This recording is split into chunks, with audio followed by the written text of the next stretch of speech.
1971 का युद्ध, भारत और पाकिस्तान के बीच एक निर्णायक संघर्ष।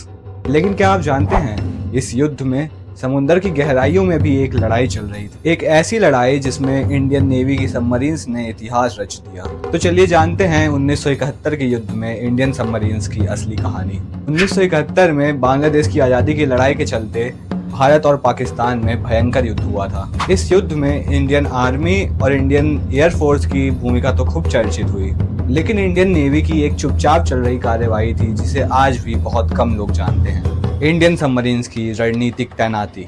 1971 के युद्ध में भारत के पास कुल 4 सबमरीन्स थी, जिसमें से INS कुरसुरा और INS करंज की इस युद्ध में बहुत ही सक्रिय भूमिका थी। INS कुरसुरा को अरेबियन सी में भेजा गया था।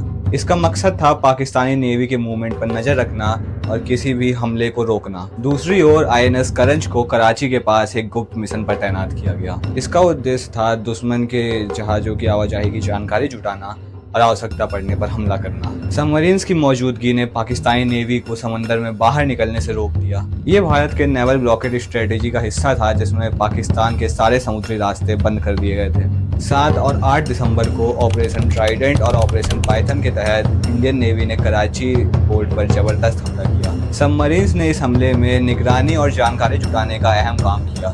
इस युद्ध में भारत ने न केवल जमीन और आसमान बल्कि समंदर में भी जीत हासिल की। सबमरीन्स की शांत लेकिन घातक मौजूदगी ने पाकिस्तानी नेवी को समंदर किनारे ही रोक दिया। 1971 की यह भूमिका इंडियन सबमरीन्स के इतिहास में पहली बार किसी युद्ध में सक्रिय भागीदारी थी। INS कुरसुरा आज भी विशाखापट्टनम में एक म्यूजियम के रूप में खड़ी है, एक गवाही उस अदृश्य युद्ध की। तो दोस्तों, यह थी कहानी उस वीरता की जो समुद्र के गहराइयों में लिखी गई, जहां तो ना कोई कैमरा था न तालियां, सिर्फ देशभक्ति और कर्तव्य।